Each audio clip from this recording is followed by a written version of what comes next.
Let's go live now to Brisbane. The Queensland Premier David Crisafulli is speaking at the moment. Look, we're used to cyclone watch, but this is one that could actually hit Brisbane. The concern will be how it will fare under these sort of cyclonic conditions. Let's have a listen into the Premier. Fairly soon, because that window will close.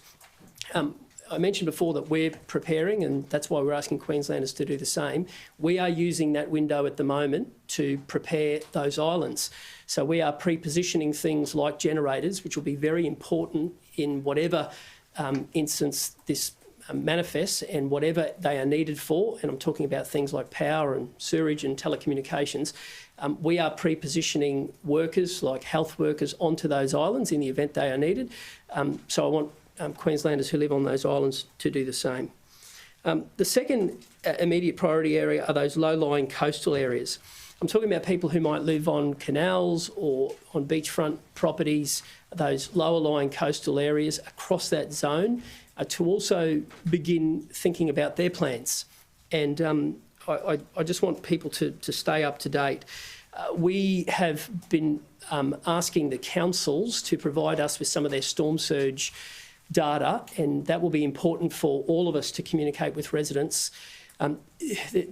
Because the timing of that crossing remains variable, there is the prospect that it could cross on a high tide.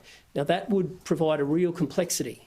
That would provide some storm surge issues, and therefore we're asking people in those low-lying communities to stay up to date, but also begin your preparations in the event that that was to occur. Storm surges are a significant concern, and we are asking people to begin their preparation in that regard.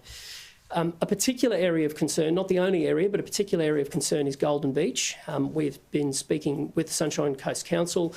There has been some active sandbagging at the Powerboat Club, but because of some of the breakthroughs at the northern part of Bribie, the impact on that area through the Pumice Passage remains real.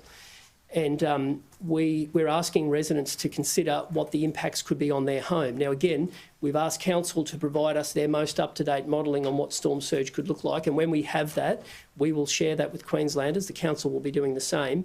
But there is an added layer of complexity because of the protection that that part of the island gives, and the fact that it may not be at the level that people have seen over the years. I mentioned about the pre-deployment of assets and infrastructure. We will continue to do that. That's everything from workers in the power space, health workers. We're doing everything we can to make sure that we are as well prepared for this event as we can be, and we're asking residents to do the same. Other focus areas. I mentioned to you yesterday about things like telecommunications, power, those utilities. We've again had the telcos this morning join the Queensland Disaster Coordination Group, and again we've asked the telcos to do all they can to provide extra capacity to be able to put messages out. They have told us that they won't be doing any of those planned maintenance on the service, which will make sure that they have all of the capacity that they have, and they're looking for every opportunity to do it. There could come the time where we need to send out many millions of text messages in a very short window, and it's important that the telcos are able to do that as quickly as they can. Text messages will not be the only source of information. It's one source, but please stay connected. I'll mention a little later on some of those websites, but it is important that people take every opportunity to stay connected. Today, it's important, if you're watching this broadcast, or indeed if you've been staying up to date with it, just talk to your colleagues at work, sing out to the neighbour at home, just make sure that people are aware of this. We have got ahead of this, and we do have... Keep watching on Channel 601, our Sky News weather channel. This is going to be a possibly pretty dire situation, because this Cyclone Alfred set to hit somewhere in southeast Queensland. Could be as far north as Bundaberg, but could be right in on Brisbane. Obviously not used to these sorts of cyclones, and in particular the wind, 130 kilometres per hour plus, that could come with it, plus the flooding rain as well. So it's a watch for now. We know these things can be unpredictable. Plenty of information, as I said, that live presser on Sky News weather and information through the week. It's set to hit on Thursday at this stage. We will see.